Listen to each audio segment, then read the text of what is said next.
Hello and good morning, everyone. I welcome you all at Verse IS. I hope everyone is doing well. So, today is 28 December 2023, and we are going to discuss important news and articles from The Hindu newspaper. So, let's see what important news we got today to discuss. But before starting the video, for PDF join Telegram channel Eduverse IS. Link आपको description box में provided है. Make sure video को and तक देखें so that सारी important news आपकी यहाँ पर कवर हो. तो चलिए स्टार्ट करते हैं और देखते हैं आज हमें क्या क्या डिस्कस करना है. Now first article, Jaishankar meets Putin, says he is confident of return of annual summits. Now annual summit क्या है, पहले आपको इसके बारे में यहाँ पर पता होना चाहिए. हर साल अगर हम बात करें तो रशिया और इंडिया का क्या होता है, एनुअल समिट यहाँ पर होता है. लेकिन जब से रशिया यूक्रेन क्राइसिस स्टार्ट हुआ है तो पिछले 2 सालों से, लास्ट 2 ईयर से, ये जो एनुअल समिट होता है between the Russia and India, ये यहाँ पर नहीं हो रहा है. सो इसी के चलते यहाँ पर मीटिंग हुई थी और बहुत सारी चीजें हमारे बीच में, बहुत सारे इश्यूज अभी यहाँ पर आ रहे थे. इसी के चलते जो हमारे external affair minister S Jaishankar ji हैं वो मॉस्को की विजिट में यहाँ पर गए हुए हैं. So hailing India Russia relations as very steady and very strong external affair minister on Wednesday that he was confident that the annual India-Russia leadership summit, which Prime Minister Narendra Modi and Russian President Putin have skipped for 2 years. यहाँ पर 2 सालों से ये जो meeting थी इसको skip किया जा रहा था. अब इसे 2024 में क्या किया जाएगा, हेल्ड किया जाएगा. Okay, so I hope this one is clear to you. इसके साथ साथ ये अभी जो मीटिंग हुई है इसमें हमें बहुत ज़्यादा यील्ड मिली है, बेनिफिट्स मिले हैं, like numbers of agreement on trade, connectivity, nuclear energy, military technology, arm supplies. इन सारे नंबर्स मतलब कि एरियाज पर क्या हुआ है, एग्रीमेंट्स साइन हुए हैं. उसके साथ साथ ये भी कहा है कि जो हमारे इंपॉर्टेंस, ये कहा गया कि मेनली जो बायलैटरल रिलेशंस हैं, कुछ सालों से हम ये देख रहे हैं, जब से रशिया यूक्रेन क्राइसिस आपका स्टार्ट हुआ है, हमारा रिलेशन में थोड़ी सी तो यहाँ पर अनबन हुई है, अप डाउन हमें देखने को मिले हैं. बट अब ये जो समिट होती है Russia India Russia leadership summit, ये एनुअल समिट जो आपकी होती है 2024 में यहाँ पर ऑर्गेनाइज की जाएगी. Okay, so I hope this one is clear to you. Now next move करते हैं. So next article is ammonia leak from pipeline triggers scare at night, 52 admitted to hospital in Chennai. Chennai में यहाँ पर क्या हुआ, चेन्नई की बात कर लेते हैं. इवन आप नेक्स्ट पेज पर देखेंगे, नेक्स्ट पेज पर भी आर्टिकल है. NGT court takes suo motu cognizance of Tamil Nadu gas leak. तो यहाँ पर क्या हुआ आपकी कि गैस का लीक हुआ है. इसी के चलते मेनली जो अमोनिया गैस है आप यहाँ पर देखेंगे, इसे after an oil spill trigger by the recent cyclone. अभी जो रीसेंट साइक्लोन आया था चेन्नई में, उसके कारण जो ऑयल स्पिल हमें देखने को मिलता है. नाउ यहाँ पर इंडस्ट्री के पास बहुत सारे जो लोग थे वो रहते थे, ठीक है. आधी रात में वो शॉक से उठते हैं, मतलब कैसे उठते हैं कि उनकी आंखों में बहुत ज्यादा जलन हो रही थी. They were experiencing a burning eyes and face में, मतलब उनको ब्रीथिंग करने में बहुत ज्यादा डिफिकल्टी हो रही थी. तो इसका मेन रीजन ये बताया जा रहा है कि जो आपकी पाइपलाइन होती है, वाटर जिससे सप्लाई होता है, वाटर सप्लाई पाइपलाइन होती है, वहां से अमोनिया गैस क्या हुई है आपकी, लीक हुई है. और मेनली कहां पर हुआ है, जो फर्टिलाइजर प्लांट है, पास में ही फर्टिलाइजर प्लांट था, और उस फर्टिलाइजर प्लांट से क्या होता है, ये गैस जो है आपकी लीक होकर सामने आती है. तो यहाँ पर तुरंत ही जो पुलिस है उन्हें इन्फॉर्म किया गया. उसके साथ साथ पुलिस के साथ फायर सर्विस, सारे जो भी आपका स्पोर्ट था वहां पर पहुंचे और लोगों को वहां से इवैक्यूएट कराया.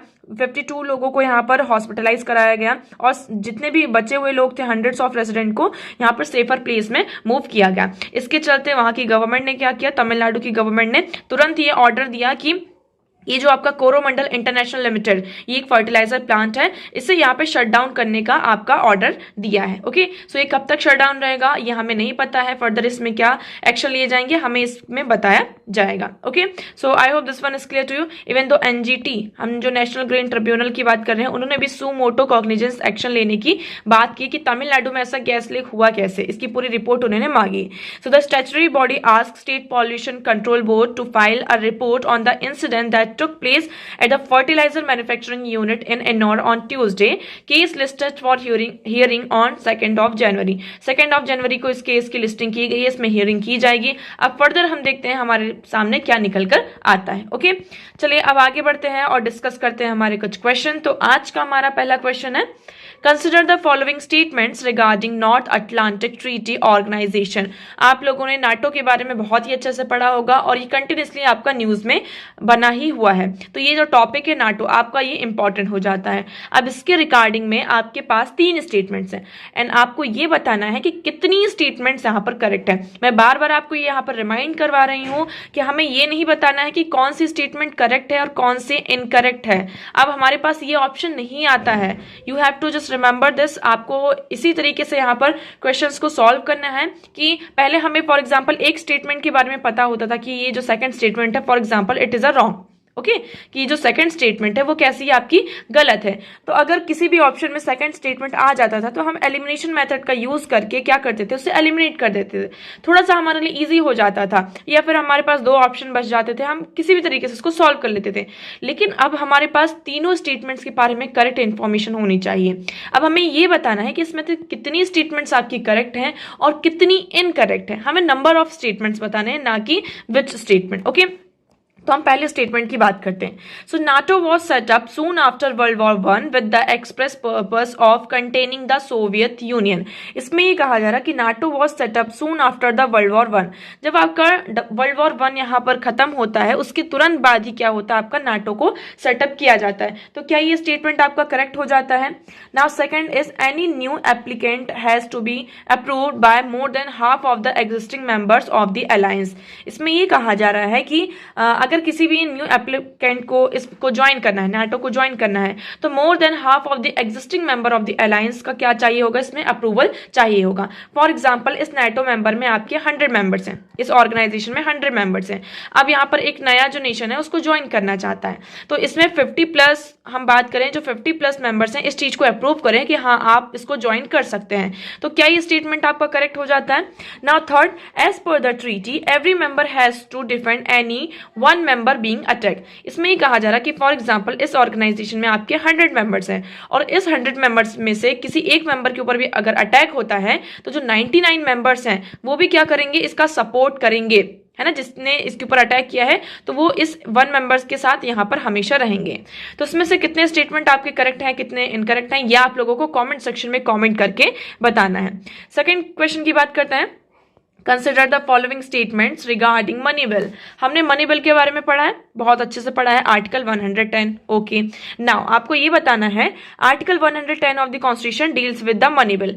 तो ये तो हमने पहले ही देख लिया, हमें यहाँ पर समझ में भी आ गया कि जो आपका फर्स्ट स्टेटमेंट है वो तो करेक्ट ही है। Okay, now second statement, money bill deals with the appropriation of public funds and from only the consolidated fund of India. क्या मनी बिल यहाँ पर किससे डील करता है? सिर्फ एप्रोप्रिएशन जो आपका फंड है, पब्लिक फंड है, कंसोलिडेटेड फंड ऑफ इंडिया से, उससे डील करता है।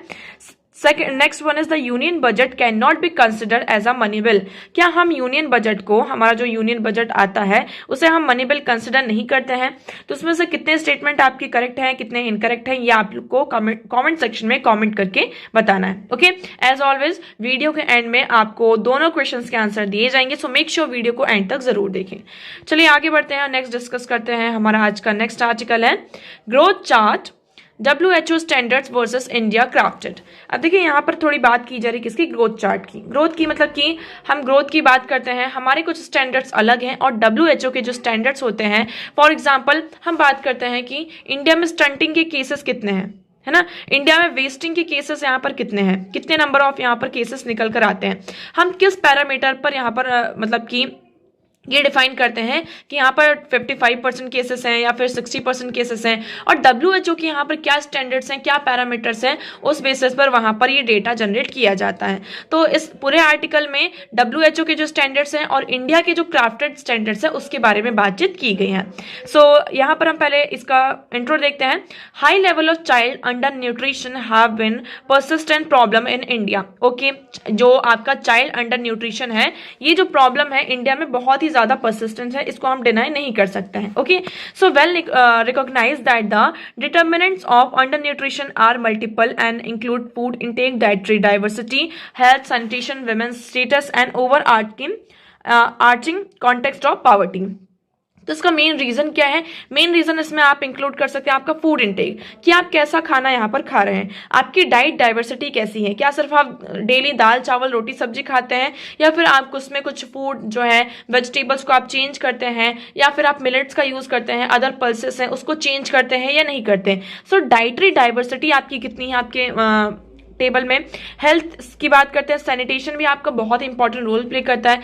Women's status, child undernutrition में आपका विमेन्स का जो स्टेटस है it play a must role, बहुत ही इंपॉर्टेंट रोल ये प्ले करता है। और पावर्टी की बात करते हैं, पावर्टी भी आपका बहुत ही इंपॉर्टेंट रोल प्ले करता है, क्योंकि अगर आपके पास गरीबी है, पैसा नहीं है, तो सिर्फ आप क्या करेंगे, अपना पेट भरेंगे, पेट भरेंगे। उस पेट भरने में आपका जो न्यूट्रिशन है क्या वो उसमें यहाँ पर शामिल है या नहीं, ये बहुत बड़ा यहाँ पर क्वेश्चन मार्क आपका रहता है। Okay, so the most common measures of childhood undernutrition are based on anthropometric standards such as height for age. अब देखिए, हम बच्चों का ये जो अंडर न्यूट्रिशन है ना, चाइल्डहुड अंडर न्यूट्रिशन है, इसको कैसे मेजर करते हैं। सबसे पहले आ जाता है, हमने कुछ यहाँ पर स्टैंडर्ड्स बना के रखे हैं। फॉर एग्जांपल स्टंटिंग, स्टंटिंग क्या है, हाइट फॉर एज, क्या एज के अकॉर्डिंग बच्चे की हाइट यहाँ पर बढ़ रही है या नहीं बढ़ रही है, पहला फैक्टर ये। दूसरा आपका आता है क्या, वेस्टिंग, वेस्टिंग में क्या होता है, वेट फॉर हाइट, मतलब फॉर एग्जाम्पल बच्चे की हाइट तो यहाँ पर बढ़ रही है बट उसका वेट नहीं बढ़ रहा है, या फिर उसकी हाइट यहाँ पर नहीं बढ़ रही है और वेट बहुत ज्यादा बढ़ रहा है, तो ये आपका क्या हो गया, वेस्टिंग हो गया। वेट फॉर हाइट, मतलब कि हाइट के अकॉर्डिंग यहाँ पर वेस्ट ना होना। सो यहाँ पर इन दोनों बेसिस पर, मतलब ये स्टैंडर्ड्स पर हम मेजर करते हैं कि बच्चा आपका अंडर न्यूट्रिशन है या नहीं है। ओके, नाउ WHO की बात करते हैं। So India like most other countries uses the globally accepted World Health Organization global standards to measure malnutrition. तो माल न्यूट्रिशन को मेजर करने के लिए इंडिया ने भी अदर कंट्रीज की तरह WHO के जो स्टैंडर्ड्स हैं, ग्लोबली एक्सेप्टेड स्टैंडर्ड्स हैं, उनको एक्सेप्ट किया है। Okay, so however there is emergent debate, लेकिन यहाँ पर कुछ डिबेट निकल कर आ रही है कि इंडिया का जो ग्रोथ स्टैंडर्ड है और WHO के जो स्टैंडर्ड्स है उसमें थोड़ा सा चेंज है। अगर हम WHO स्टैंडर्ड्स की बात करते हैं तो WHO standards are based on the MGRS। MGRS, what is MGRS? Multi centre growth reference study. इसे हम क्या कहते हैं, multi centre growth reference study कहा जाता है। मेनली ये कंडक्ट किया गया था आपका 1997 में by WHO in 6 countries. 6 countries कौन कौन सी, Brazil, Ghana, India, Norway, Oman and US। इन 6 कंट्रीज में क्या किया गया था, आपका multi centre growth reference study की गई थी।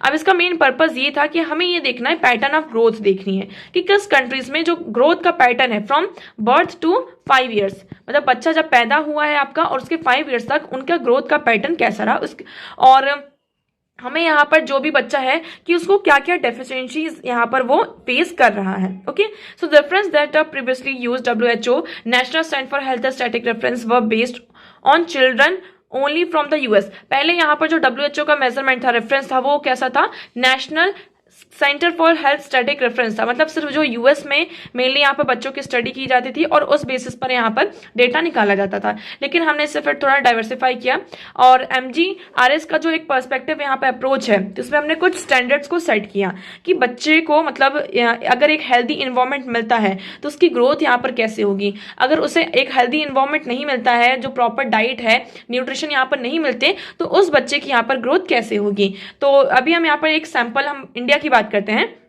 The sample for India, the MGRS has drawn a set of privileged household living in South Delhi. South Delhi में यहाँ पे जो privileged है वहां से हमने जो सैंपल्स उसको कलेक्ट किया, तो जितने भी यहाँ पे क्राइटेरिया से हमने इंक्लूड किए थे फेवरेबल ग्रोथ के लिए, तो वो सारे क्राइटेरिया से वहां पर क्या होता है, ब्रेथ कट, मतलब कि मीट करता है। जैसे कि आपकी जो मदर है, यहाँ पे ब्रेस्ट फीडिंग करवाई जाती थी, माँ का दूध ही पिलाया जाता था, जो मदर थी आपकी नॉन स्मोकिंग थी। लेकिन आप अगर US की बात करते हैं, अदर कुछ कंट्रीज में हमने ऐसा देखा है, सिर्फ हम US का एग्जाम्पल नहीं ले रहे, बहुत सारी कंट्रीज में आज के टाइम पर क्या होता है, जो माँ होती है, मदर होती है, वो ब्रेस्ट फीडिंग नहीं करवाते हैं, है ना। और बहुत सारे हमने देखा कि जैसे कि स्मोकिंग का आजकल कितना ज्यादा ट्रेंड होगा। इवन हम अभी तक सिर्फ बॉयज को कहते थे कि सिर्फ बॉयज स्मोकिंग करते हैं अपने स्टैंडर्ड्स को दिखाने के लिए, ये सारी चीजें, लेकिन आजकल जो गर्ल्स भी हैं वो भी यहाँ पर स्मोकिंग करती हैं। आप इस चीज से डिनाई नहीं कर सकते हैं। तो देखिए, जो गर्ल्स यहाँ पे स्मोकिंग नहीं करती, जो मदर स्मोकिंग नहीं करती थी और प्रॉपर यहाँ पे ब्रेस्ट फीडिंग कराती थी, तो हमें यहाँ पर फेवरेबल क्या दिखाई दिए, रिजल्ट्स दिखाई दिए हैं। उसके बाद हम बात करते हैं, देखिए अंडर न्यूट्रिशन की हमने बात कर ली। अब इंडिया में क्या होता है, इंडिया में हमारा नेशनल फैमिली हेल्थ सर्वे होता है। तो नेशनल फैमिली हेल्थ सर्वे में हमने ये देखा, for instance even among children 6 to 23 months in household of the highest quintile in national हमें हाईएस्ट क्विंटाइल यहाँ पर देखें, only 12.7% meet the requirements of minimum acceptable diet. तो यहाँ पर सिर्फ 12.7% ही जो हमारे एक्सेप्टेबल डाइट है, उस जो रिक्वायरमेंट्स है उससे यहाँ पर डील कर पाए हैं एज डिफाइंड बाय WHO।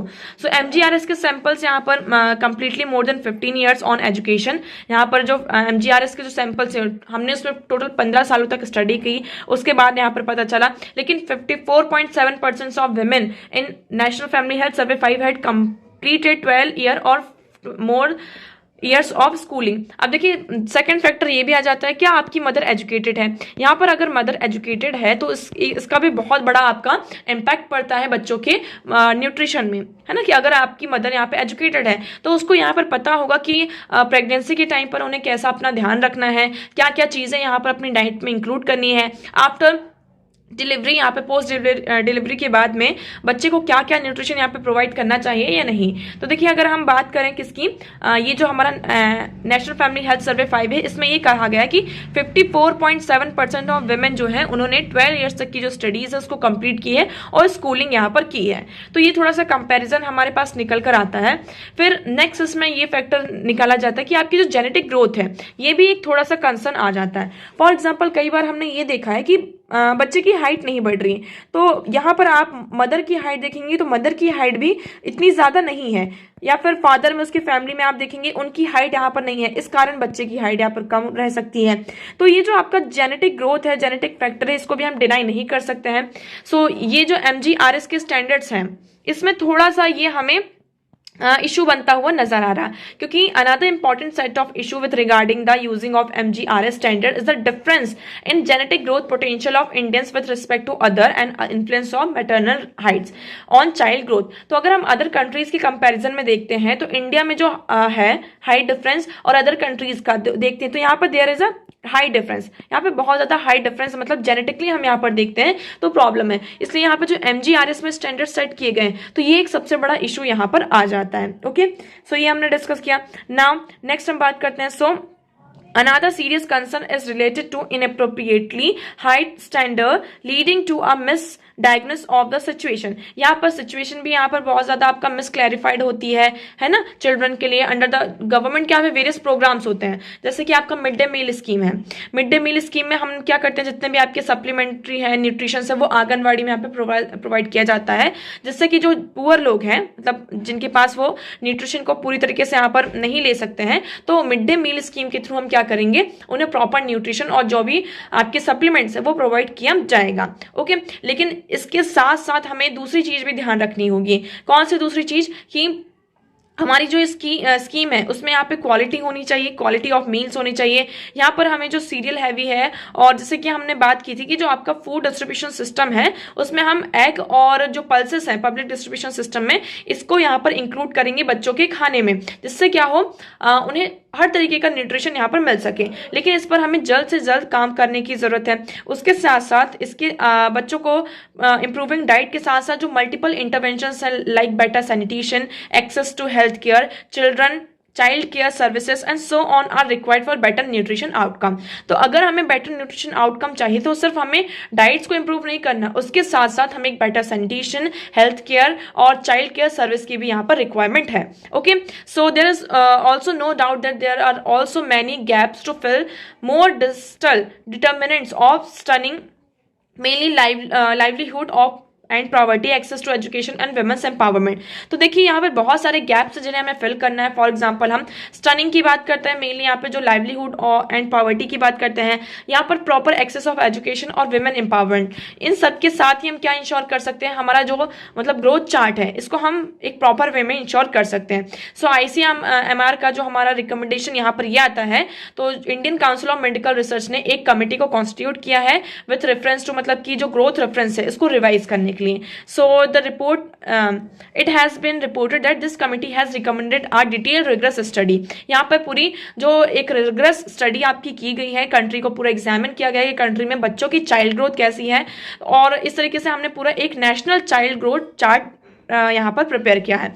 सो इसमें more precious information on child growth is a welcome move considering our high aspiration of reaching development to every last person by 2047। तो 2047 तक हमारा ये टारगेट है कि जो जो भी हमारे हाई एस्पिरेशन है वो लास्ट पर्सन तक यहाँ पर पहुंचे और जितने भी हमारे स्कीम्स है, सारी चीजें हैं, उसका एडवांटेज यहाँ पर सारे बच्चों को, मतलब सबको यहाँ पर मिले। Okay, so I hope this article is clear to you.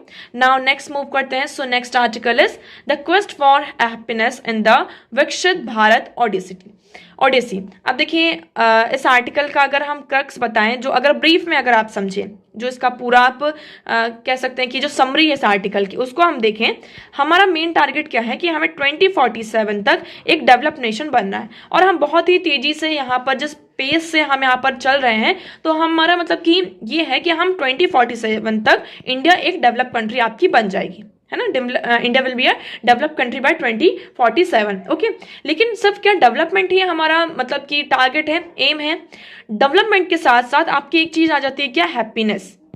क्या है आपकी यहाँ पर? हैप्पीनेस है। डेवलपमेंट हो रहा है, इसका इट डजंट मीन कि यहाँ पर जितने भी लोग रह रहे हैं आपकी कंट्री में वो सारे खुश हैं, है ना। तो हम किसकी बात कर रहे हैं यहाँ पे? विकसित भारत की यहाँ पर बात कर रहे हैं। तो इस पूरे आर्टिकल की अगर हम बात करेंगे, आप इसमें सारी चीजें देखेंगे, आपको समझ में आएगा कि विकसित भारत में अगर हम बात करते हैं तो विकसित भारत का जो स्ट्रक्चरल ट्रांसफॉर्मेशन होने के साथ साथ यहाँ पर हमें हैप्पीनेस पर भी क्या करना होगा? फोकस करना होगा।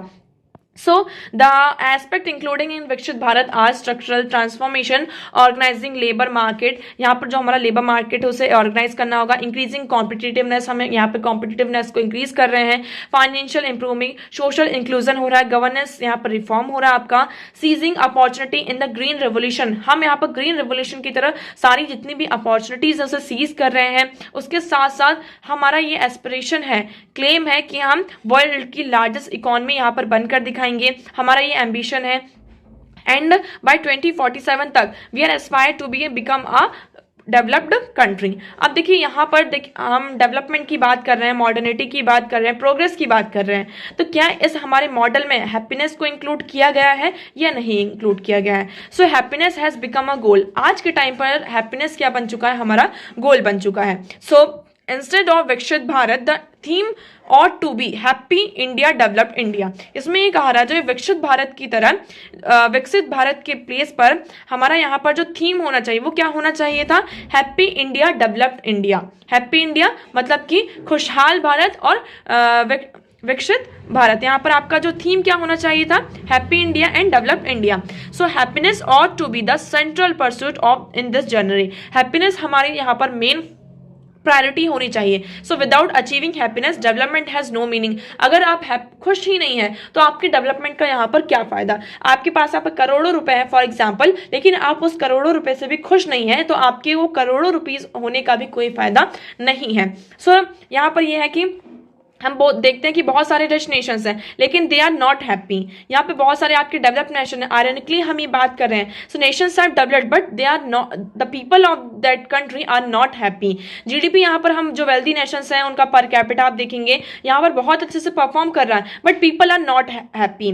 सो यहाँ पर जो साइकोलॉजिकल वेलबींग इंडिकेटर है इसको हमें पीछे नहीं छोड़ना चाहिए। हमारी जितनी भी स्कीम्स हैं, जो भी चीजें हैं, प्रोग्राम्स है, उसमें हैप्पीनेस और मेंटल हेल्थ वेलनेस को यहाँ पर इंक्लूड करना चाहिए, तभी हम एक विकसित भारत की तरफ आगे बढ़ सकते हैं। Okay, so the world happiness report, अब देखिए आप वर्ल्ड हैप्पीनेस रिपोर्ट 2023 की बात करते हैं। Shows many developed Nations have poor happiness marker. यहाँ पर बहुत सारे आपके डेवलप्ड नेशन है, लेकिन जो अगर हम हैप्पीनेस की बात करते हैं तो वो वहां के लोग इतने ज्यादा खुश नहीं है। इंडिया की बात करते हैं, so out of 137 countries India rank 126। तो despite of being world fifth largest economy, हम वर्ल्ड की फिफ्थ लार्जेस्ट इकोनॉमी है, still we are coming out of 137 से हमारा रैंकिंग कितना है? 126। यहाँ पे इंडिया के लोग खुश नहीं है, तो हमें इसे इंक्लूड करना होगा। ओके, तभी हम क्या कर पाएंगे? अगर हम एक विकसित भारत का जो हमारा ये एजेंडा है, हैप्पीनेस इंडेक्स में अगर हम फेल हैं तो हमारा विकसित होने का भी कोई फायदा नहीं है। तो इसके लिए हम क्या कर सकते हैं? हमें एक सोशल कनेक्शन बनाना होगा काइंडनेस के साथ। पर्सनल लॉसेस जितने भी मतलब इकोनॉमिक क्राइसिस, अब देखिए रिपोर्ट में ये फाउंड हुआ है कि despite the pandemic economic crisis personal losses act of kindness have increase globally. The report also highlighted the importance of social connection and relationship in contributing to happiness and wellbeing. यहाँ पे देखिए बहुत सारी चीजें आपकी वर्ल्ड में होती है, पेंडेमिक आपने देखा, इकोनॉमिक क्राइसिस होती है, पर्सनल लॉसेस होते हैं, ठीक है, ये सारी चीजें आपकी ग्लोबली इंक्रीज हो रही है। लेकिन रिपोर्ट में एक चीज ये हाईलाइट की गई कि अगर आपका सोशल कनेक्शन अच्छा है, भले पेंडेमिक आ रहा है, पेंडेमिक में अगर आपका आपके नेबर के साथ रिलेशन अच्छा है तो उधर आप देखेंगे भले आपके पास यहाँ पे इतने पैसे ना हो, लेकिन अगर आप खुश हैं तो that is more important than आपका यहाँ पर ग्रोथ करना। अब अकॉर्डिंग टू रिपोर्ट यहाँ पर Finland, Denmark, Iceland, Netherland are the happiest countries. These countries are the happiest countries although they are not that developed. यहाँ पर इतना ज्यादा यहाँ पर डेवलपमेंट नहीं है, but still they are happiest country in the world. Okay, so यहाँ पर हैप्पीनेस को क्या करना होगा, हमारी डेवलपमेंट में इंड्यूस करना होगा, तभी हम यहाँ पर जो विकसित भारत का जो हमारा एजेंडा है उसको अचीव कर पाएंगे। सो लुकिंग बियॉन्ड जीडीपी, हमें जीडीपी से बाहर निकल कर देखना होगा। ठीक है, जीडीपी तो आपका उस पर फोकस करना ही करना है, बट साथ साथ हमारा जो हैप्पीनेस है ना, ह्यूमन डेवलपमेंट इंडेक्स की बात करते हैं हम, life expectancy, educational entertainment, income level, united, इन सारों चीज़ों पर भी हमें जितने भी आपके 16 कोर इंडिकेटर्स हैं इन्हें भी हमें इंक्लूड करना होगा। So similarly the world bank's environmentally sustainable development division has developed a green index that measure a national wealth. यहाँ पर जिस तरीके से वर्ल्ड बैंक ने क्या किया है, एक ग्रीन इंडेक्स को यहाँ पर डेवलप किया है, जिससे कि हम नेशन की जो वेल्थ है bye incorporating 3 components, produce, asset, natural resources and human resource को, मतलब इन 3 कंपोनेंट्स को हम मेजर करके क्या कर सकते हैं, जो नेशन है उसकी वेल्थ को, मतलब वहां पर कितना पैसा उस नेशन में, उसको हम क्या कर सकते हैं, मेजर कर सकते हैं। सो इसी तरीके से हम कुछ एक पैरामीटर्स यहाँ पे सेट कर सकते हैं। For example global innovation index है हमारे, है ना, जैसे कि हम rural law, poverty index, corruption perception index, gender equality index, world press freedom index will be a pretty significant to give effect the idea of happy India। तो इस तरीके से हम अगर ये क्या कर सकते हैं, जो एक सिग्निफिकेंट आइडिया है किसका, हैप्पी इंडिया का, उसको हम यहाँ पर इफेक्ट में ला सकते हैं। Okay, so I hope this article is clear to you. Now next move करते हैं। So next article is making health our top priority in 2024। अब देखिए इस आर्टिकल में भी किसके बारे में डिस्कस किया गया है, हेल्थ के बारे में डिस्कस किया गया है कि 2024 में हमारी जो टॉप प्रायोरिटी होनी चाहिए, क्या होनी चाहिए, हेल्थ होनी चाहिए। हमारा रेजोल्यूशन यहाँ पर 2024 का क्या होना चाहिए, हेल्थ होना चाहिए। अब देखिए यहाँ पर एक एग्जांपल दिया गया है कि 2023 में नवरात्रि में गुजरात में यहाँ पे 10-12 लोगों की डेथ होती है ड्यू टू हार्ट अटैक, मतलब 24 आवर्स के अंदर, in span of 24 hours there are more than 10 people died from heart attack. ये सिर्फ गुजरात की बात नहीं है, आप फिर इसको हम पूरे वर्ल्ड लेवल पर देखें, मतलब पूरे इंडिया के लेवल पर देखते हैं, पैन इंडिया में देखते हैं, तो इस तरीके के जो आपके केसेस है, हार्ट अटैक की केसेस, जो आपकी नॉन कम्युनिकेबल डिसीजेस के जो थ्रेट है, for example cardiovascular disease, diabetes, cancer, chronic respiratory disease, इसके यहाँ पे जो केसेस हैं वो आपके इंक्रीज हो रहे हैं। सो इन 2024 हमारा मेन टारगेट क्या होना चाहिए, हमारी हेल्थ होनी चाहिए। ओके, सो यहाँ पर आप देखेंगे, देखिए डेटा भी हमारे सामने है, WHO की रिपोर्ट ने इंटाइटल किया है इनविजिबल नंबर के 66% of death in India in 2019 were attributed to NDC। यहाँ पर 2019 में 66% जो डेथ हुई है, क्यों हुई है, नॉन कम्युनिकेबल डिसीज के कारण हुई है, मतलब जिसमें डायबिटीज आपका आ जाता है, कार्डियोवास्कुलर डिसीज, कैंसर, इस तरीके की प्रॉब्लम्स के साथ नॉन कम्युनिकेबल डिसीज के कारण यहाँ पर 66% आपकी डेथ हो रही। तो ये आपका छोटा नंबर नहीं है। ओके, सो हमें यहाँ पर क्या करना होगा, इससे अगर हमें डील करना है, ये जो एक तरीके से क्वाइट क्राइसिस हमारे सामने निकल कर आ रहा है, ये हमारे सामने क्वाइट एंडेमिक की तरह सामने निकल कर आ रहा है। इसके लिए हमें क्या करना चाहिए, आपके पास यहाँ पर कुछ मेजर्स दिए गए हैं कि हमारे जो रूटीन है, अगर हम उसमें कुछ डिफरेंस ला सकते हैं, हमारी जो डेली लाइफस्टाइल है अगर उसमें स्मॉल चेंज भी करते हैं, तो उससे हम क्या कर सकते हैं, जो भी आपकी बीमारियां हैं उससे हम डील कर सकते हैं।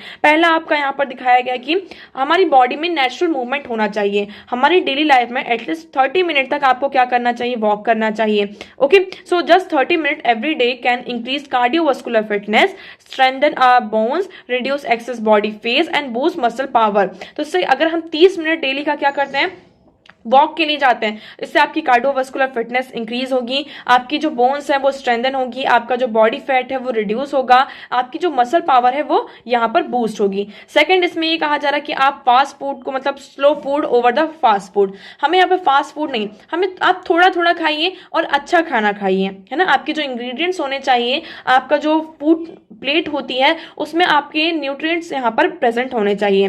थर्ड, इसमें ये कहा जा रहा है कि आप डेली आप 10 मिनट निकालिए, महीने में कम से कम 2 बार या 3 बार अपना हेल्थ चेकअप यहाँ पर जरूर कराइए। कॉम्प्रिहेंसिव हेल्थ चेकअप आपके लिए यहाँ पे मैंडेटरी होता है। फोर्थ इसमें we can make health dinner table, यहाँ पर हम एक हेल्थ डिनर टेबल बना सकते हैं वाटर कूलर कन्वर्सेशन के साथ, है ना, health table and water cooler conversation के साथ। फॉर एग्जाम्पल आप यहाँ पर ऑफिस में है, ऑफिस में आपका ये लंच टेबल है, लंच टेबल में हम बहुत सारे लोगों के साथ यहाँ पर बैठे हुए हैं। अब उनसे हम डिस्कस कर सकते हैं कि आप अपनी डाइट में क्या इंक्लूड करते हैं, आपको यहाँ पर क्या चेंज करना चाहिए, क्या चेंज नहीं करना चाहिए, आपका यहाँ पर गोल क्या है, कि इस वीक का आपका क्या गोल है, कि आप क्या अचीव करना चाहते हैं, आपके प्लान्स में क्या चेंज हो रहे हैं। तो इस तरीके से जब कन्वर्सेशन होती है ना लोगों के बीच में, तो हम भी क्या होते हैं, मोटिवेट होते हैं कि अरे वो ऐसा कर रहा है तो हमें भी ऐसा करना चाहिए, हमें अपनी हेल्थ पर ध्यान रखना चाहिए, हमें भी कुछ ऐसा प्लान करना चाहिए। तो इस तरीके की जब कन्वर्सेशन होती है तो लोग यहाँ पर मोटिवेट होते हैं और ज्यादा से ज्यादा हम फोकस यहाँ पर कर पाते हैं। ओके, सो यहाँ पर ये कुछ आपके पैरामीटर्स दिए गए हैं जिससे कि हम 2024 आपके जो आने वाला नया साल है उसमें हम रेजोल्यूशन ले सकें, और ये जो एक वार्निंग है हमारी जो एनडीसी है, मतलब नॉन कम्युनिकेबल डिसीज है, इसके अगेंस्ट में जो वॉर है हम इससे यहाँ पे फाइट कर सकते हैं और हेल्थियर नेशन की तरफ आगे सामने आ सकते हैं। So the power to transform the nation lies in the daily choice of its citizen. हमारी डेली चॉइस पर, जो सिटीजन है उनकी डेली चॉइस पर क्या परफॉर्म करता है, हमारा नेशन का जो ट्रांसफॉर्मेशन यहाँ पर आपका डिपेंड करता है। सो हमारा कमिटमेंट इस साल का क्या होना चाहिए रेजोल्यूशन की, हमें हमारी हेल्थ पर सबसे पहले फोकस करना है। इफ यू आर हेल्दी, जैसा हम कहते हैं हेल्थ इज वेल्थ, अगर आप यहाँ पर हेल्थी हैं तो आप क्या है, आप कितने भी पैसे यहाँ पर कमा सकते हैं, लेकिन आप अगर दिन में 24 घंटे के आप 17 से 18 घंटे कंटिन्यूसली बैठे हैं, अपनी हेल्थ पर कोई फोकस नहीं कर रहे हैं,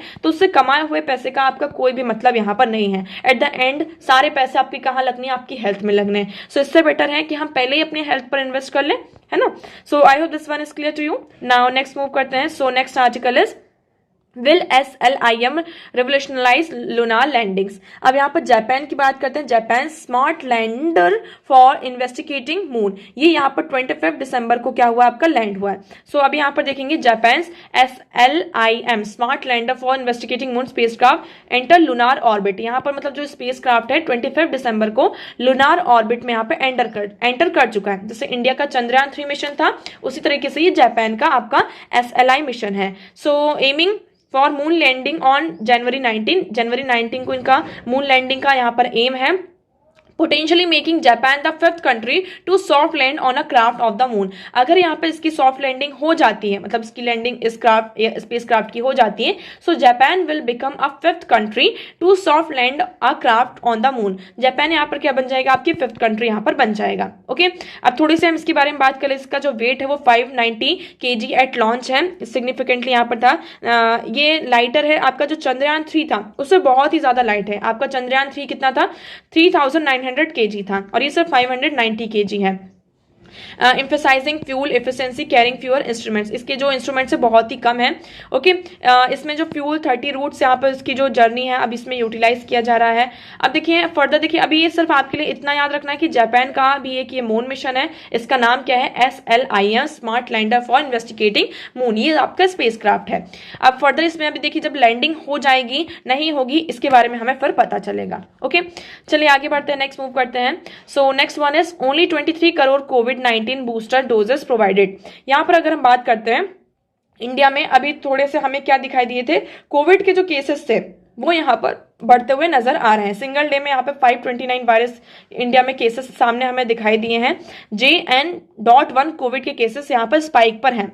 अब यहाँ पे टेस्ट किए जा रहे हैं, सारी चीजें हो रही हैं। अब ये कहा जा रहा है कि कोविड-19 को जो वैक्सीन है, जो बूस्टर डोज की बात करते हैं उसमें से सिर्फ 22.88 करोड़ प्रिकॉशनरीज ने यहाँ पर क्या लिया है, आपका बूस्टर डोज लिया है। ऑल्दो यहाँ पे 97% एलिजिबल थे, 97% मतलब सिटीजन्स ने यहाँ पे फर्स्ट डोज लिया है, 90% have receive the second dose. Total अगर हम बात करें तो 220.67 करोड़ यहाँ पे जो वैक्सीन के डोजेस है कोविड वैक्सीन के एडमिनिस्टर किए गए थे। लेकिन सिर्फ उसमें से अगर हम बूस्टर डोज की बात कर रहे हैं यहाँ पे 22.88 करोड़ अभी प्रिकॉशनरी और बूस्टर डोज लिए गए हैं।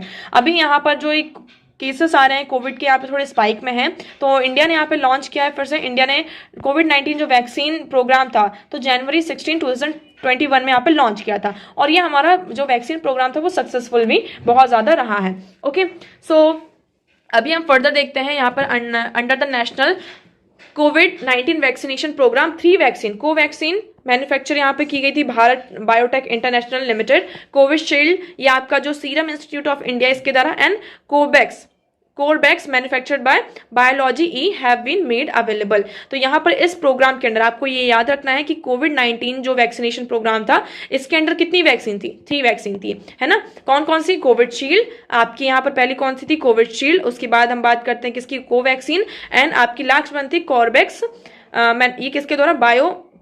बायोलॉजिकल ई के द्वारा यहाँ पर बनाई गई थी। ओके, सो देखिए यहाँ पर न्यूज और आर्टिकल्स तो खत्म होते हैं, बाकी यहाँ पर आप देखेंगे इसमें सिर्फ वही जो रशिया हमास के ऊपर यहाँ पर जो आप रशिया का आ जाता है कि Russia strikes kill 6 knock out power in Ukraine city. Russia यहाँ पर स्ट्राइक्स कर रहा है। इधर आप नेक्स्ट देखेंगे इसराइल यहाँ पर स्ट्राइक कर रहा है। तो ये अभी वॉर कंटिन्यू है, इसमें अभी इतना ज्यादा इन्वॉल्वमेंट होने की आपकी जरूरत नहीं है। अब हम डिस्कस करते हैं हमारे क्वेश्चन। तो आज का हमारा जो पहला क्वेश्चन था, consider the following statements regarding North Atlantic Treaty Organisation. तो इसमें आपका करेक्ट ऑप्शन हो जाता है ऑप्शन ए, वन ओनली। इसमें से सिर्फ एक स्टेटमेंट आपका करेक्ट है। कौन सा स्टेटमेंट जो करेक्ट है आपका?